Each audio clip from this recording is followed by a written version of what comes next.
Okay. Because I have them too. Live. In fact, we're live right now. Okay, welcome everybody to the Saratoga Podcast. I am back. I missed you guys. I'm back with Dan DeFederici and Adam Israel. Welcome. We have a lot to talk about in today's podcast. And you guys, I'm going to skip our usual kind of chit chat, as much as I love our chit chat, and kind of dive right in.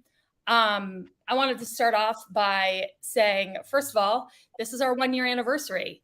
We have streamed like countless hours over the last year of this podcast. And I just wanted to say how amazing it's been for me to work with you both and create a space where we can share, information about what's happening in our city that isn't always covered in local media, and try to fill in that gap, and also have a space where we can disagree and have great debate. So yay for the 1-year anniversary.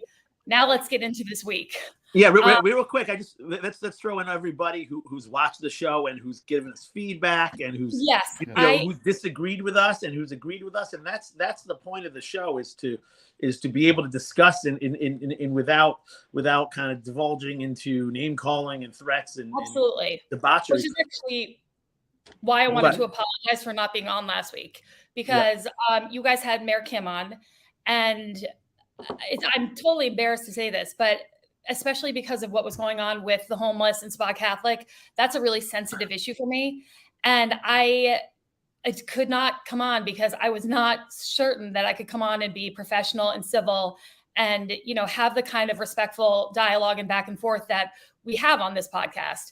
And so I bowed out, and I'm kind of embarrassed that I was not mature enough in that moment to come on and be able to have those conversations. But so I apologize to you guys that I wasn't here, but hopefully moving forward, I'll be able to pull myself together and have the tough conversations with people that, are potentially, making me very upset with how they're handling certain issues. So I apologize for that, but let's talk about this week's city council meeting, because I was there. I wasn't planning on going. I told my husband, I was like, I'll be back in about 15 minutes. I just want to hear some of the kind of public comment about the homeless issue and the code blue issue. I came back about an hour and a half later, and he said, like, what happened? And I said, I thought that we were going to have like a riot essentially on our hands, because things devolved so dramatically and so emotionally. And I know both of you watched, but essentially what happened was that there was a discussion on homelessness on the mayor's agenda. And everyone has heard about this kind of controversy about the homeless shelter that was supposed to go to the senior center location, and the pushback from Spa Catholic, et cetera, et cetera. So on Tuesday night, there were a lot of people at the city council meeting who came to speak up, really largely all of them on behalf of Shelters of Saratoga. Well, we don't know, because they spoke up in favor of people who are unhoused and the need for a homeless shelter. And really, virtually every comment was in favor. But we never got to the end of public comment, so I right. don't think That is correct. But there were a number. If I could just quickly, there were a number of people in line that talked to me that were of the parents group or somehow associated with the parents group from Spa Catholic as well. They just were cut off. Let me just finish this out for a sec, which is that there were two people who spoke up in, the first maybe 45 minutes on behalf of the Spa Catholic parents and their opposition. And both people got seriously heckled. And one gentleman was talking about an experience he had where he was at a gas station. Someone approached him who was a panhandler. That person subsequently stabbed him. And that person was also staying at a no barrier shelter and was someone whose background had not been checked and had multiple convictions, et cetera, et cetera. And in any other context, it would have been a really heart-wrenching story. And there was a lot about it that was very emotional, but the way it landed was essentially that he was trying to equate anyone who goes to a low barrier shelter as a criminal. No, he was trying to say that. I'm not saying he was trying to say that. I'm saying that's how it landed with the group. I think it landed as the issue is that our homeless population, or any homeless population, it has a higher percentage of substance abuse, of mental disorders, of antisocial behavior, and these can tend to lead to unsafe conditions. So I don't think just dismissing having concerns about the homeless shelter as saying all homeless people are criminals. It's right. It's a numbers game. I'm trying to say that I'm trying to explain kind of what was happening in the room as a response, and not that it was right or wrong, but it was very hostile essentially to anyone who was going to come speak up in opposition of this shelter moving to the senior center and having a no barrier shelter there. The majority of the room was very vocal about, the opposite. And so the two people that spoke against having Code Blue at the senior center really got heckled and got a lot of shit, especially from the Saratoga BLM folks who were there. And so I know that had I been there and I was a SPA Catholic parent, or I was also there to speak out in opposition in some way, shape, or form, it would have been really intimidating. And I likely would have just been like, I'm not doing this, because it was going to be met with, you were going to get hell from a large group of people that were there in a way that was intimidating and fairly nasty. And I think that we could all probably agree that no one should be heckled at public comment, no matter what they're saying. It's an intimidating situation to begin with, but people should be able to express their opinions, and whether it's favorable or unfavorable to the other people in the city council meeting, you just can't heckle, right? Like, we just shouldn't do that. We should show people enough respect so they can go up, speak their piece, and not be cursed at, shouted at, etc. Agreed. Yeah, and I'm getting ahead of myself here, and I know we'll get to this, but also talk so long that you're taking up other people who are behind you a chance to speak, as well as ending the whole meeting so you don't even get a chance to speak. That bothered me as well. And I had friends, whether they're my friends or not, whether they agreed with me or not, they were behind her and they didn't get a chance to speak. So, but the her you're referring to is essentially what happened was that it turned from public comments that were, generally speaking, everyone stayed within the 2-minute limit, which is what the limit is for public comment at one of these meetings. Generally speaking, people stayed within that limit and were somewhat responsive to Mayor Kim saying, okay, your time is up, etc. Chandler Hickenbottom from Saratoga BLM came up to make a public comment. And I actually have a clip of this kind of moment and how it started that I want to play. And then let's continue to talk about it. Here we go. Yeah, let's go back to Jason. Let's go back to every single person on this city council. You do absolutely nothing. You don't show up for your Black community. You don't show up to the Black Lives Matter events. Why don't you sit down? I don't need to. Show your racism, baby girl. Keep doing it. Keep doing it. No, I don't need to. Who the fuck are you? I don't listen to Massa at all. I don't listen to Massa at all. Because you out here showing your white supremacy. Okay. I'm going to entertain. I'm going to move to adjourn. Is there a second? At the end of the... Second. No, I'm not going All anywhere. in favor? Okay, so what you just saw... My blood pressure rose for a second time this week, just watching that. When I was there, my Apple Watch kept notifying me that my heart rate was too high because it was really intense. And so basically what you just saw was Chandler Hickenbottom came up and she kind of turned the subject from the homeless and Code Blue and turned it into a criticism of the current council and the promises they had made while they were campaigning, the promises they made to Saratoga BLM as to what they would do when they were in office. And her assertion was that they had not followed through on any of those promises and that they had really just used Saratoga BLM for support and to get elected and then essentially ignored them since they've been in office. And to be honest with you, I think there's a lot of validity to that statement.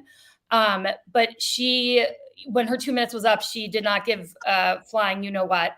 And she was like, I'm going to speak as long as I want to speak. And at some point, probably 6, 7, 8 minutes into her public comment, there was a group of people on the left side of the room that started screaming like, shut up, sit down.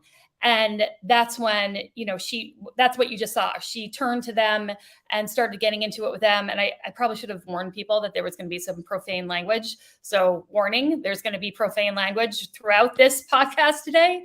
And none of it will come from Robin. Well, hopefully none of it will come from me. I'm usually the source of that. But there was a lot of profanity in some of these comments. And so after that confrontation that you just saw started, Mayor Kim tries to adjourn the meeting. The city council kind of starts getting up. The room turned into just total chaos. Everyone was shouting at everybody. And at one point, Officer Barrett, who is typically the police officer who's assigned to city council meetings, walked in. And I will say he walked in with his arms crossed. He walked in very slowly.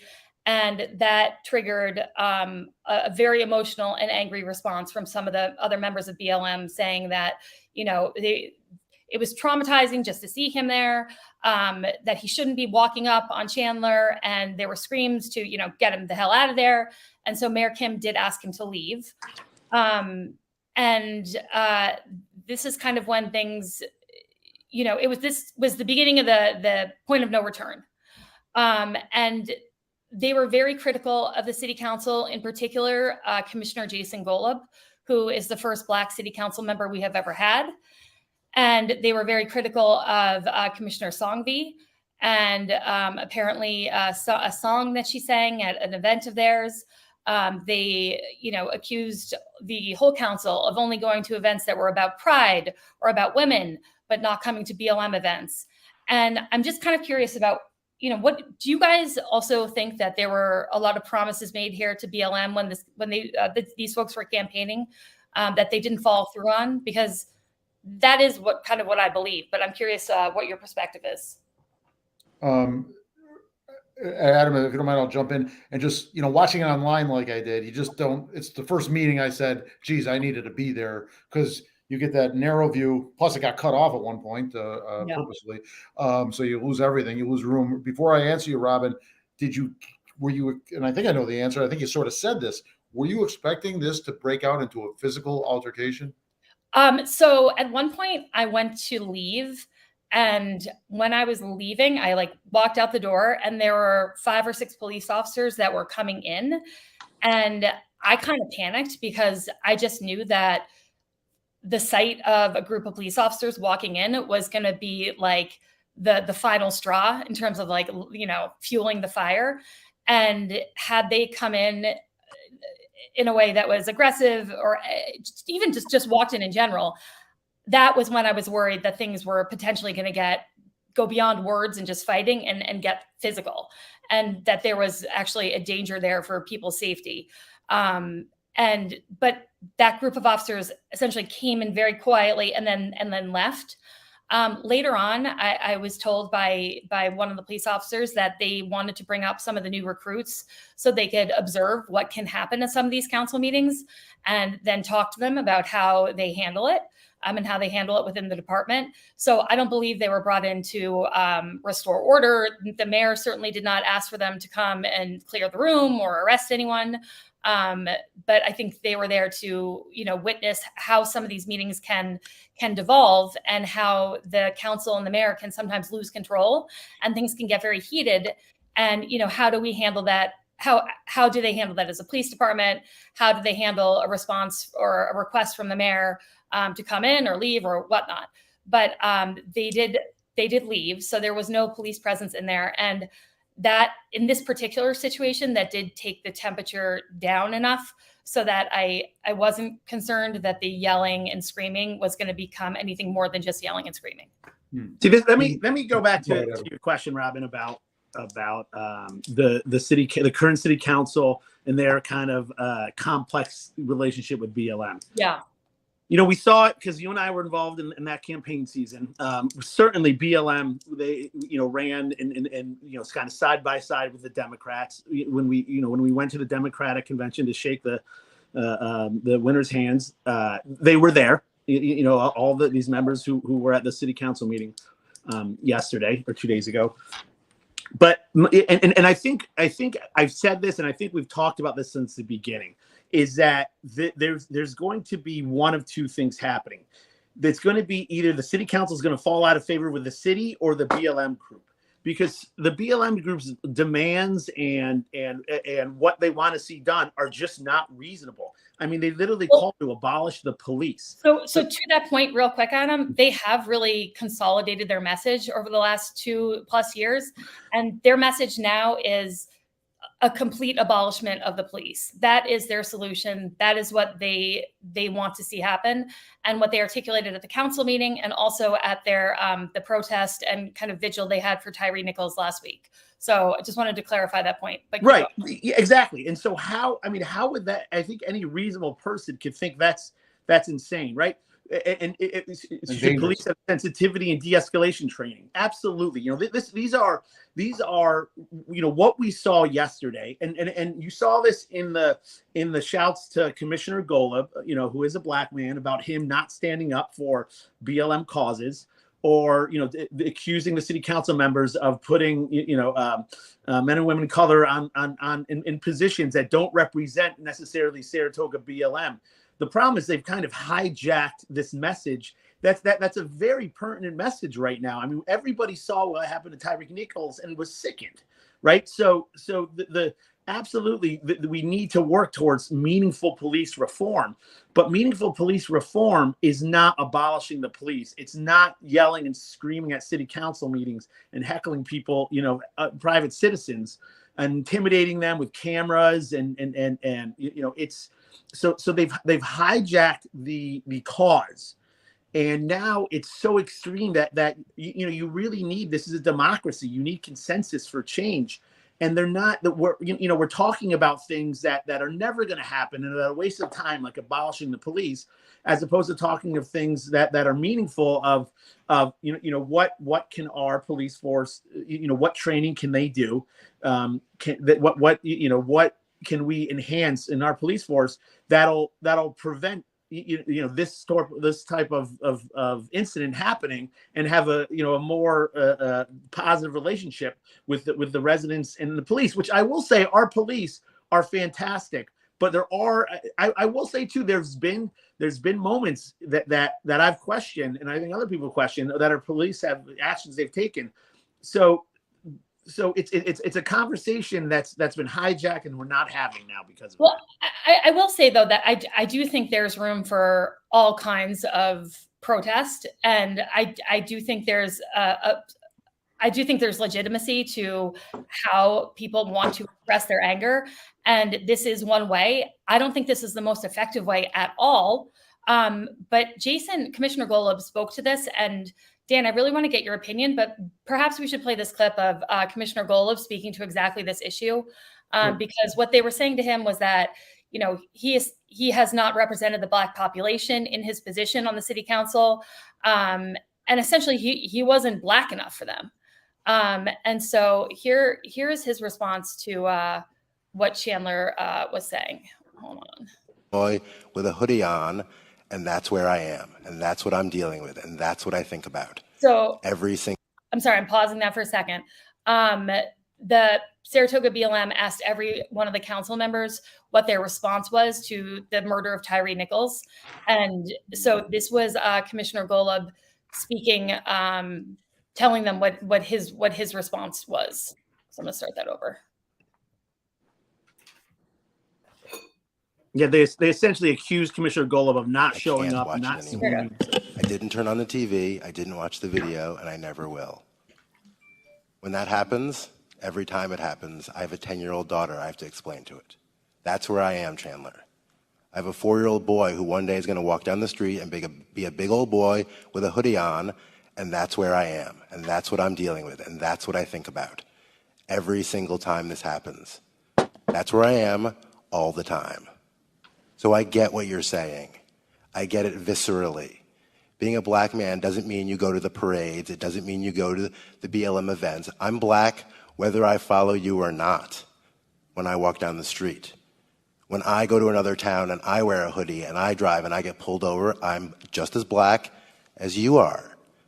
I may come at it from a different place. I may do different things, but I advocate and I work for change. It may not be the same way you do, but that's okay. It's like running the same play in football. You don't want everyone running the same damn play.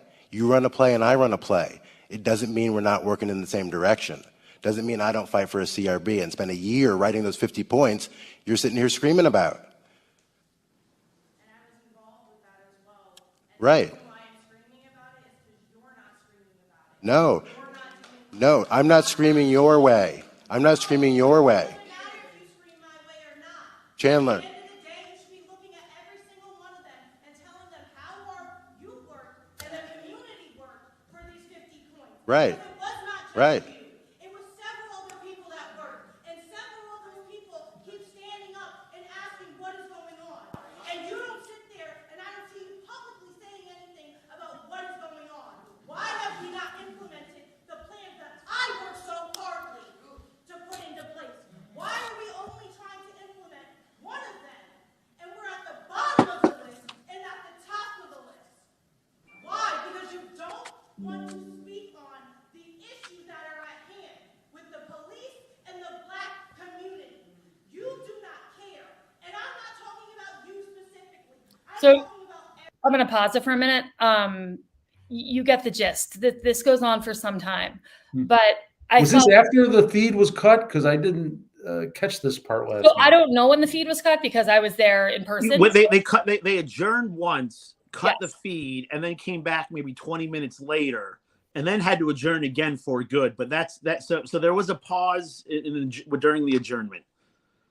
So again, I couldn't tell what was being live fed and what wasn't because I was standing there. But I personally thought that Commissioner Golub, the way they attacked him was really hurtful and unfair to him. And I thought the way he described how he shows up and how he supports this cause was incredibly, I found it to be very moving. And I thought it really encapsulates the problem that we have in our country with a lot of controversial issues that need to be addressed and why they're not addressed effectively, because there becomes this idea of, well, you can only be angry in this way. You can only create change in this way. And if you're trying to do it a different way, well, you're not helping. And so you splinter all these people that should be together working towards making change, and thus change doesn't happen. But curious what your thoughts are, guys. Yeah, I'll jump in there. First of all, I totally agree with you. I didn't hear this before until just now by Commissioner Golub. Wow, that was a eloquent, so well done, made me understand. And in a night of chaos, that was a moment of great clarity. So I commend him for that, and good for you, for Robin, for bringing this forward with us. Real quick, and I'm not going to dwell on this because I want to get to a point. I was appalled by what happened and what was said, especially, and I got to point this out, the continued accusation of the police department being murderers, that they're going to murder me, they're going to murder you, and they murdered Daryl Mount. I am really, really bothered by that, because that is so wrong, that is so incorrect, that is so without any evidence, but I'm not going to dwell on that. Let me make a point that some people may be surprised with. And it goes to your question earlier, Robin. Their complaints on the Civilian Review Board, they got a point. What is taking it so, I don't know if I agree with having a Civilian Review Board, but it was established. It was established. 100%. What is taking it so long? Well, and I thought was one of the nastiest comments, and I can't remember who said it, was that there was a serious criticism of the three people who have been appointed to the CRB, including the chairperson, Kristen Dart, and that Kristen Dart was an example of tokenism, and that she was appointed simply because she'll just go along with whatever this administration wants and not really fight the fight. And I know Kristen really well, and that I was so offended by that statement, because Kristen Dart is someone who knows how to work within the system of government and knows how to work with these different agencies and get her mission accomplished. But she is not going to roll over for anybody. And she's going to fight as damn hard as she needs to fight to get it done. But she's going to do so, I think, in a way that's very skillful and effective. And that's what I saw from her when she was on the police collaborative. And so I thought that criticism was really unwarranted, because I think she is an amazing choice to chair the CRB. And the fact that she's agreed to take that on speaks volumes about how much she cares about this community and how much she cares about this issue, especially when she was on the police collaborative with Jason Golub and so many others who served, for months and put so much time and energy into coming up with these 50 points and this reform plan that has not been implemented. And I want to get to that, because I was a large part of that. And I want to explain kind of what was happening when we were leaving office and why more things weren't implemented when we were there. But I was really shocked at that criticism of her in particular. But you're right, Jim Jim Montenegro had his CRB proposal passed in a resolution back in May, right? Now it's February. After he passed it, I assumed, and I think most people assumed, that he was then working behind the scenes to come up with how it would work, the policies, the procedures, how it would run, all the work that needs to be done to figure out how it's actually going to function in real life. And it turns out he was not doing any of that. And so then he asked, first it was like, you could apply to be on the CRB. I don't know what happened to those applications. Then in September, he asked the city council to appoint somebody, like each one of them to appoint someone to the CRB. It took them a really long time to make appointments. They've only announced, I think, like I said, 2 or 3. They were supposed to announce more appointments last night, but the people they appoint are then tasked with coming up with all the policies and procedures and how this runs, which is like a huge ask. And so it really is bullshit that Commissioner Montenegro hasn't gotten further with it. More than him, though, Robin. More than him. The city council owns this. The city council. To the extent that it's a failure, all 5 of them own this. And I have to also point out that because this was part of the 50-point plan that I voted for back in March of 2021, Commissioner Golub and I worked at the time to put together a proposal for a CRB in October and November of 2021. And basically the city council that I was on was critical of it. Saratoga BLM was critical of it. And so the consensus of the council and the public was that we should just knock it back to the incoming administration and let them handle it. But there have been, we put a lot of effort into trying to push that issue forward and put together a CRB that would be functional for the community. That was trashed. Montenegro's tried to do it again. And I think their complaints about it are totally valid in terms of how long it's taken to get any forward progress there. Yeah. And that's the problem is that conversations like this are lost in the abolish the police are racist killers in Saratoga, because these are the conversations that the city should be having of where's our police force. Let me ask you guys a question on this. Is that Saratoga BLM, Robin, especially during your, and I don't know how much, I would guess politics played a lot in this. They were broadly supported by the city. Last night going against Democrats essentially, and some very progressive ones, like we talked about. They went after Manita for a song she sang, or Commissioner Shangvi. Do you think this is going to be the kind of the straw that breaks the back of the community support within Saratoga? Do you think people are going to start to say, well, this is not a meaningful resolution to our issues or a path to resolving our issues? So my frustration with ELS and Saratoga BLM was really wrapped up in the fact that I asked them so many times, it's almost embarrassing, to come sit down with me, to meet, to have a conversation so I could understand what they wanted to see happen in terms of actionable next steps in our community, in our police department, and try to put together, put pen to paper and make some change that spoke to their concerns. And every step of the way, I was turned down. They simply would not sit down with me. And I have all the texts and everything, to support what I'm saying right now. Yeah, that happened with Commissioner Madigan. She proposed $30,000 for mediation. Yeah. So again, that was kind of disregarded. Exactly. And so then to hear that this city council that they campaigned for and supported for and, or made promises to and back and forth, that Commissioner Montenegro has not met with them, that Mayor Kim has not met with them, and they won't meet with them, was shocking to me, because I'm like, how, like, it's just how Well, they push back, and I'm curious on that. And I don't know that any of us will know the true answer, but Commissioner Montenegro and Mayor Kim push back that, yes, they have met with them. They have offered to meet with them. So I wonder how much validity is in those accusations. It sounds to me like maybe they met with them one time to kind of pacify them in the beginning. That was kind of my impression, but they were not willing to continue to engage in any substantive conversation with Saratoga BLM. And I do think that speaks largely to the fact that they got elected, and as politicians do, they didn't follow through with their promises because they were elected now, and they really didn't need the support of Saratoga BLM.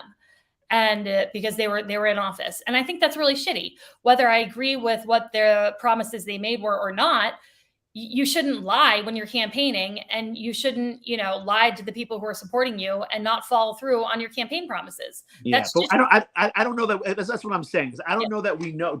Again, going on what you said, I don't know that we know that they've not met with them. Maybe they've extended invitations. It's not within them to kind of the BLM movement to kind of bend the truth to fit their narrative at the moment. I think that if they'd had any kind of meaningful or ongoing conversation, it would have been clear last night through their dialogue. I know Commissioner Golub, when he was running for election this past fall, I was, involved in his campaign, and BLM was at virtually every single one of his campaign events. And so I know that they have, his contact information, that they could contact him, that they could sit down with him. And I don't think they've made an effort really to do so. But with the mayor and the commissioner of public safety, it does seem like they have not had at least any kind of real significant channel of conversation or communication going there. That's at least how it appears. But so Adam, can I jump in here to answer one of your earlier questions? You said, is the community going to lose the connection with them? Yeah, the city council, and Jim Montanito is the only one that seemed to do it Tuesday night. Said, I'm not going to meet with you if you just agreed to something, and 5 minutes later you upended it because they were supposed to let the meeting keep going. So I give him some credit that he was demanding some sort of truth to their words that we're not going to get along if you're going to continue acting this way, I guess is it. And I think the city council has to establish some firmness here on this. And again, that doesn't mean turn your backs to them. That doesn't mean don't listen to them, but don't get beat up. But to your point, Adam, I think what they did on Tuesday was really push away any kind of remaining support they might have had by going after people like Commissioner Golub, by going after people like Commissioner Songby. They really, by going after people like Kristen Dart, they're really pushing away as many people as possible. And so I think they've really, by and large, lost a lot of support. And it's really just because they haven't demonstrated that they're a group that you can work with productively to create legislative change, which is what I think generally, broadly speaking, is what they're asking for. But, when year after year and protest after protest and press conference after press conference, you're passionately talking about no justice, no peace, abolish the police and kind of these big general statements. What does that mean in real life in Saratoga Springs? What are your actionable next steps here to try to accomplish your goals? And I'm not sure they know what those are, to be honest with you. I'm not sure they know what those next steps are. Yeah. So let's go back to last night, right? So essentially all the yelling, the not stepping down from the microphone, essentially it halted city business, right? Yep. The meeting was canceled. It's supposed to resume again tonight. But it was shocking, by the way, that the meeting was canceled like that. I don't think that's ever happened, ever. Yeah. So I guess so my question is though, and this happened, Robin, when you were at the city council, is that when this scenario, I'm curious on how the city should handle this, right? Because essentially we can't let our city council be taking hostage and city business only conducted when it's people aren't screaming and yelling. So the question is, what should the city council do? I'll tell you what I think they should have done on Tuesday night. They should have, when things started getting out of control, they should have had a recess and cleared the room. No, everyone should have been asked to leave. They could all go and watch the live feed at home, but they should have said, we have had public comment now go on for an incredibly long time. People have had an opportunity to speak their piece. We now need to get on to city business, and we can't do that with people here interrupting, essentially filibustering a public comment period. And so I would have cleared the room. I wonder if that's legal though, right? Under open meeting laws, can you hold? It absolutely is legal as far as I know, because the meeting is being live streamed. the public comment period went far beyond 15 minutes. And so I don't think there would have been any illegality there at all. But Dan, even if in 6 months the Committee on Open Government wrote a scathing thing, and it wouldn't be scathing, it wouldn't be a flagrant violation, would it? There'd be a reason, public safety for one, and the city work has to get done. So if they were wrong, if they did that, went ahead and then, again, 6 months later, some bureaucracy said they were wrong, so be it. It's illegal to disrupt government proceeding, is it not? I'm sorry, what's that? Is it not illegal to disrupt a government proceeding? Oh yeah, at least to some extent, you could say it's, under the penal law, you could say it's obstructing governmental administration, maybe disorderly conduct. Right. Not that, and some are advocating arrest last Tuesday night. No, that's I think they would have hoped that would have happened. That would have added to their cause. I'm glad there were no arrests. I didn't think there was any cause to arrest anyone. I think that would have been totally inappropriate. But the whole Capital District is watching this. Paul Vandenberg on 1300. The newspapers are over. The whole Capital District is watching Saratoga right now because of the politics going on up here these past few weeks. And the problem that Mayor Kim has, that I think the rest of the city council really picked up on, was that when people are speaking in public comment and it's a comment that he likes or that's favorable towards him, or it's a person that he likes, he allows them to go over that 2-minute mark, and he's much more lenient about it. When it's a comment that's not in favor of him, or it's someone like me speaking who he just really doesn't like, the second that 2-minute mark hits and I keep going, I can hear him saying, "Cut her mic, somebody cut her mic." He really tries much more aggressively to shut those people down. And when people start picking up on that, you've lost. If you're not consistent about following the rules, then you've lost control. And the audience and the people on Tuesday night picked up on that. He had zero control over that meeting from the get-go. I mean, his pleas to kind of stop and pause, or can we adjourn the meeting, were so really just kind of pathetic. I mean, there were multiple times where he was like, let's adjourn. Do I have a second? And I think Jim would be like, second. Everyone else just ignored them, and everything kept going. It was not good. In fairness to him, that was a tough situation. Did he handle it well? No. He needs to be more firm, have a better plan, have these things figured out ahead of time if this happens. But hey, one quick question. We have a guest, and I want to bring him up. Robin, a quick question for you. Of the group last night that was maybe the most combative, with those BLM and beyond, because it was the homeless issue as well. And I'm going to ask you to guess, and maybe you just can't. What number would you think are city residents? Is it 80%? Is it 40%? So the Saratoga BLM group are largely not city residents.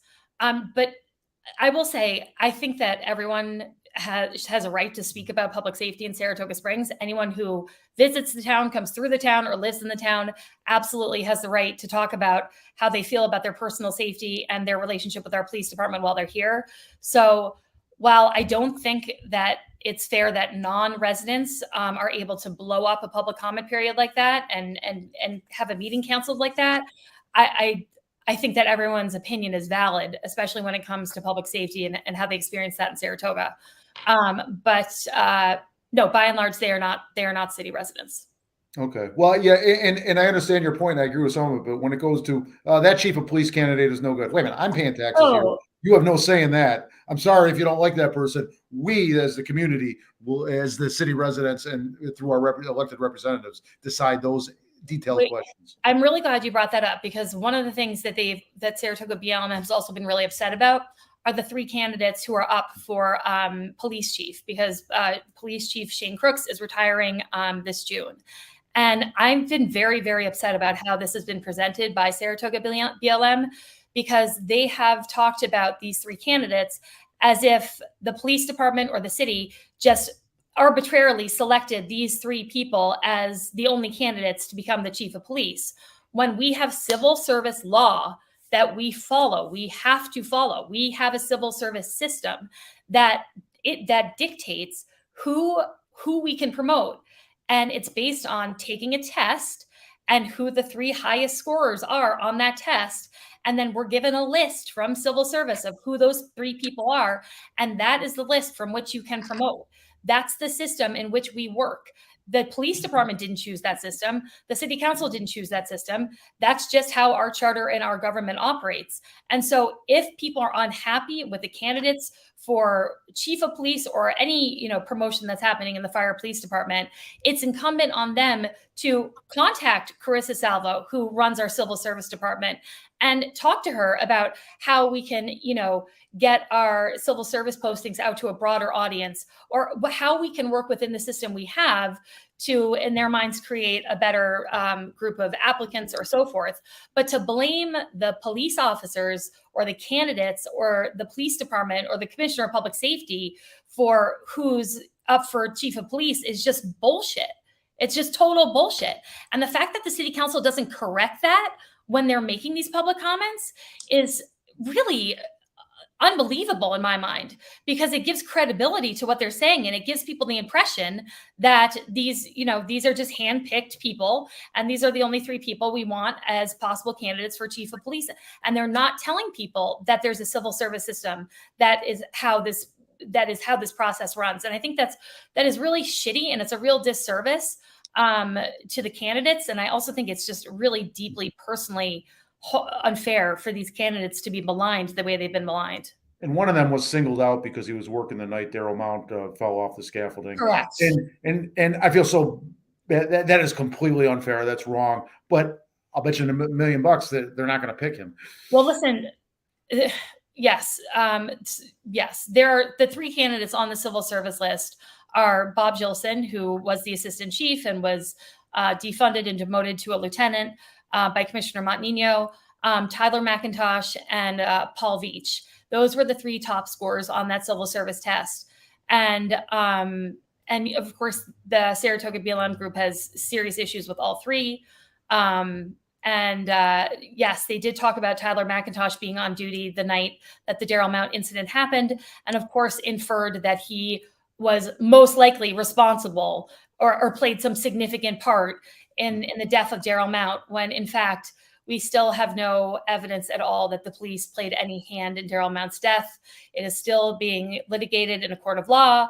Commissioner Montenegro put out his report about this back in February that exonerated the police from having any culpability at all in how Daryl Mount died.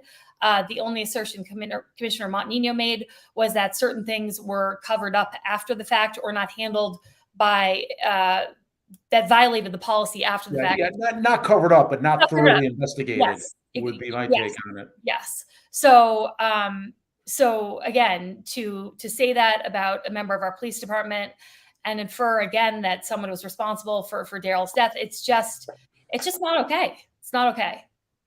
All right, you guys want to talk about spy balloons? We have a guest that's been patiently waiting. I only have about 5 minutes left. So now. All right, let's do a quick toggle. Okay. Carrie, can you hear us? Yes, can you hear me? We can. We're going to do a hard left turn here. Yeah, I guess so. Hey, I know Carrie. Hey, how are you? I'm doing well, Adam. How you doing? Good to see you. We were just talking about some seriously heavy stuff. I know, I've been listening. It's been very interesting. You want to weigh in or just jump to Union Ave? Yeah, feel free to weigh in if you want. I think that you guys have covered it pretty well. Yeah, there is some dangerous waters. I would maybe recommend staying out of it. Well played, Carrie. Well played. Guys, I only have about 4 minutes. Unfortunately, I have an appointment at 1. If I drop out, though, I want you all continue the conversation, but I apologize that I have to have this kind of hard out at 1 o'clock. But Carrie, you're here to talk about the bike lanes that are being proposed on Union Avenue, correct? Yes. Well, I wouldn't call it, it's not just bike lanes. It would be, enhancing the avenue. The reimagining. But I think where it's all coming from is that, the state is putting bike lanes in on their portion of Union Avenue from Henning Road to East Avenue. Oh, I'm pulling up one of the renderings while we discuss. Yeah. So as you can see from this rendering, I'm not sure where this rendering came from, but there's a lot more going on here than just bike lanes. So Carrie, you're representing. This is not an official rendering, I don't think. But Carrie, I just wanted to kind of clarify for our audience. You're representing a group who has some concern about the plan for reimagining Union Avenue. Is that correct? Yes, we formed a neighborhood group, Historic Union Avenue Neighborhood Association, because we want a seat at the table for what's going to be done as far as enhancements go, because we live along Union Avenue. We want to make sure that it, keeps its historic character, and that it's made a safer thoroughfare. Because right now, it's at least, the part of it by my house is treated like a racetrack. And where's that? I live between Court and Nelson. Okay. I have to fully confess, Carrie, that I am one of those people who from time to time has come off the Northway onto Union Avenue. And it's because you've been going so, fast on the Northway, and you kind of get on this straightaway. I have all of a sudden looked at my speedometer and been like, holy, I'm going way too fast here. Because that's just kind of how this, it's a really wide road. It's not very heavily traveled in the off season, and you can, I do catch myself like speeding on there. And so I can imagine, I think I heard the average speed was almost like 48 miles an hour in the off season. Yeah. I mean, it looks like, a drag strip. It opens up, especially after Nelson Avenue. It's 70 feet wide, and it's just human nature to, if you have a car next to you, to just hit the gas and go. There's no obstacles. There's nothing to slow down. So, we'd like to see that changed. However, whatever elements, do that, I think, that's still to be decided. And there's different opinions within, our neighborhood group as far as what should be included. But the basic goal is to, enhance the historic, nature of the avenue and to make it safer. So Carrie, the group we that's pushing this Reimagine Union, we met with them a couple weeks ago, and they essentially, I think everybody's agreement that right now it's not working, or it could work better. They, proposed the bike lanes, it's buffered by the street with a median, shrinking it to one lane with a turning lane in the center.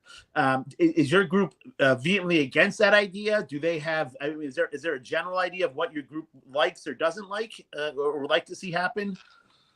There's different opinions about, what should and shouldn't happen. I think we need to see what the actual plan is going to be. We need to look at the data. That stuff's going to be presented next Thursday night at a meeting, a workshop with Complete Streets. It was rescheduled from tonight, actually. Yes. So as far as, reducing the lanes down to basically what you see on this picture here, I think that's going to be looked at with, what that would do to traffic. If you look at, the traffic counts that we have now, it would seem that would work just fine. Union Avenue is not as heavily traveled as other single lane gateways to the city. So on the face of it, that would work, and that would really slow things down.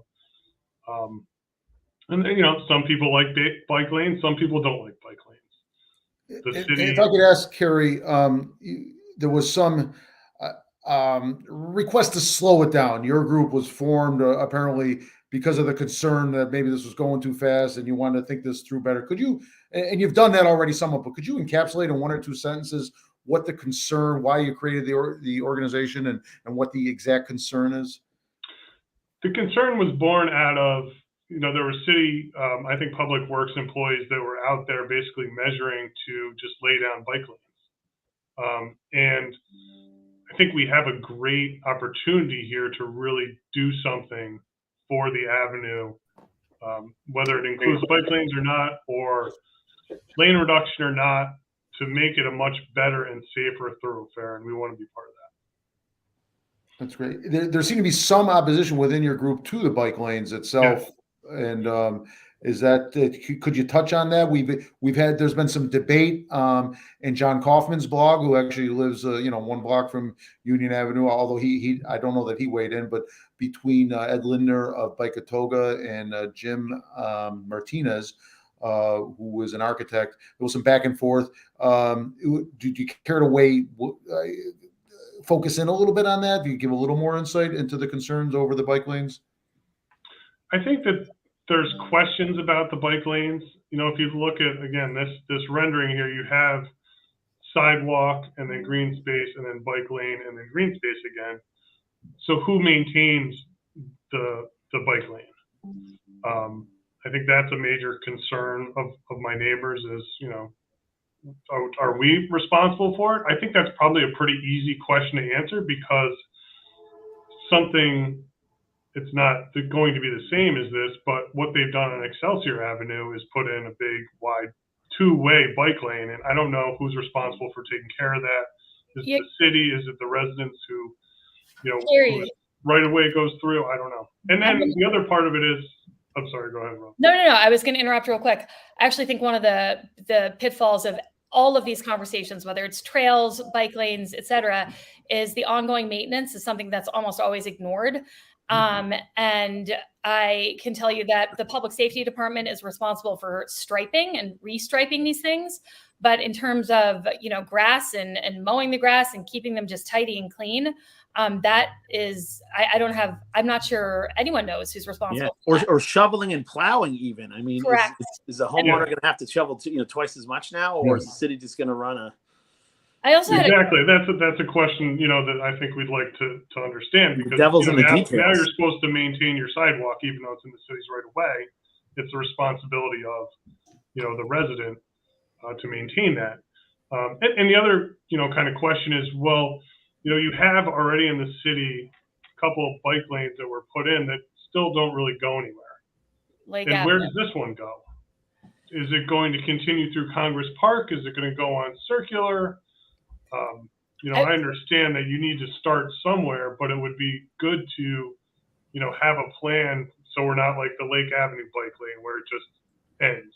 I will say it's a bit problematic how you get to the end of Union, and if you cross, there's no sidewalk on the west side. If you're going north, there's that kind of old kind of brick, kind of disheveled kind of mess on the edge of Congress Park. Do you guys know what I'm talking about? Oh yeah, it's closed in the wintertime. Yes, because the city doesn't maintain it, and it's odd that they wouldn't. We want to have this connectivity. You have the complete streets plan, and that pretty prominent spot of city property doesn't even have a maintained sidewalk on it. I really wish the city would actually address the Lake Avenue bike lanes and fix that before we go on to something else. They're so incredibly unsafe. They are not used, and they need to be designed differently rather than just one little tiny white stripe that no one can even see it and drivers don't even recognize as being indicative of a bike lane. To me, that doing the Lake Avenue bike lanes and the way that Peter Martin did it really actually hurt the cause of anyone trying to advocate for bike lanes in the future, because they were done so poorly. And so I think there's something to be said for, re-engineering that and doing it correctly before we move on to something else. But that's just my personal little opinion. Yeah, that's an example that we look at, and Complete Streets, this Complete Streets Committee would agree that it was not done very well. And we can talk about how the different commissioners and their departments don't necessarily coordinate the best on different things. Has there been one of the concerns I've heard from other members of the community, and I'm not sure if this has been a concern with your group, but has been the water management and the drainage issues on Union Avenue, and how the water and stormwater would kind of puddle off to the sides of the street, and how that's going to be addressed with this new plan, because it sounds like it's something that could potentially be extremely expensive. Because as we know, under every street, under everything in Saratoga Springs, we've got a whole lot of water, right? Yeah, I mean, that's another great question. I mean, again, you look at this rendering here, you're looking at, I don't know, tens of millions of dollars worth of work to build what we see here, and improve the infrastructure there. You're not just going to dig up the street and leave old water mains and all that kind of stuff. I would hope, but to put porous pavement in front of, the section between East and Nelson, might solve that pooling issue. But again, that's a lot of money in engineering and design. And where is all this coming from? Where's this funding coming from? So I guess the takeaway, Carrie, though, it does sound like this is not oil and water here. Your group, the group that's pushing or pro this change, the change is needed, and this community just wants a seat at the table when designing this, to make sure that 5-10 years from now you're not stuck with something that doesn't work. Absolutely. Yeah. Again, there's not any consensus on what elements should not be there. from our group. It's that we want it to be considered carefully, done right, and and the historic character of the street maintained. All right. Well, go ahead, Adam. I was just going to wind down. Yeah. I was going to wind down too, Carrie. Thank you for coming on. And Carrie, before we let you go, who do you got in the Super Bowl? I'm going with the Eagles. All right. Defense wins championships. As much as I hate to say that as a Giants fan. Well, hey, thank you for coming on. I'm a Buffalo Bills fan. I'm from Buffalo, and you got half our old team there, and you guys had a good season. Good for you guys. Yeah. Thanks for coming on, Kerry. All right. Yeah, my pleasure, guys. Thank you. Okay. Dan, how about you, Dan? Who do you got in the Super Bowl? I'm an AFC guy. I think Kansas City is. I don't know that they're going to win because they're the underdog here, and I don't know Mahomes' health. But my heart's with the AFC, and they're a class act. The coach, the quarterback, he is terrific when he's at full health. So I'd like to see KC pull an upset.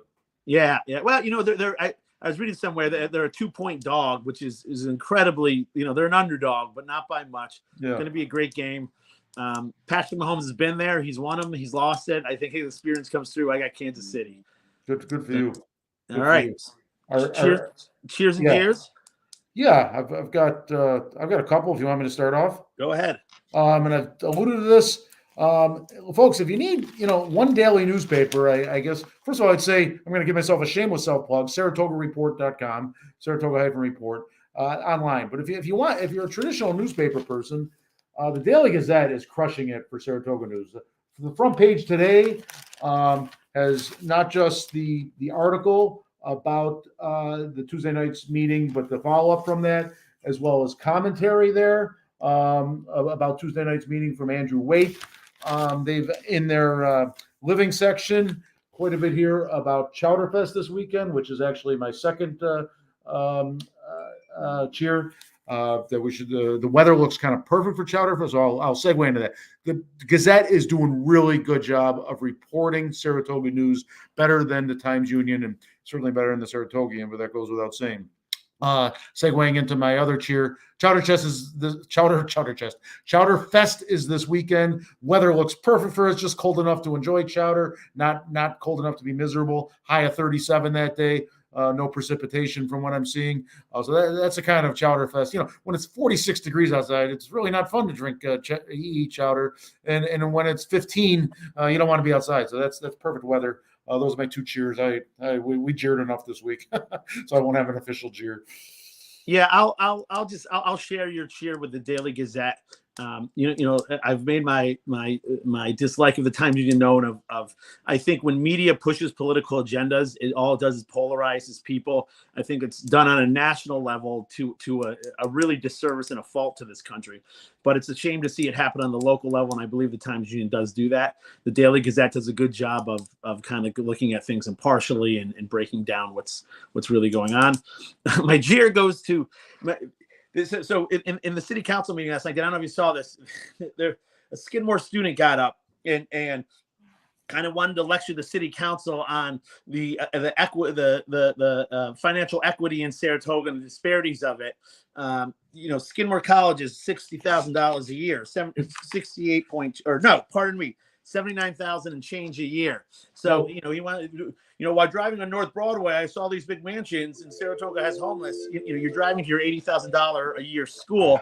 Excuse me if we don't really take your accusing us of having privilege accusation too strongly. It's a little ridiculous, and I know it's the problem I do have with Skidmore and the students is that they are allowed to vote in our elections, and they're more involved with activism than they are with the betterment of the city. It's an issue I have. So that's my jeer for the week. Besides that, Dan, great show. It's nice to have Robin on. Nice to talk about the city council. City council's tonight, and we'll be back next week. Yes, thanks. I mean, folks, don't forget that Union Avenue workshop is a week from tonight, I believe, on the 16th. So if you're interested in that, it's a workshop. It's not public comment. There's going to be tables where you can have your input with the people that are involved in this project. I meant to add that in, Adam. So thanks for closing this out here. Yeah, no problem. We're at exactly 1 hour. That's our target. Stay charming, Saratoga. Thanks for watching, folks.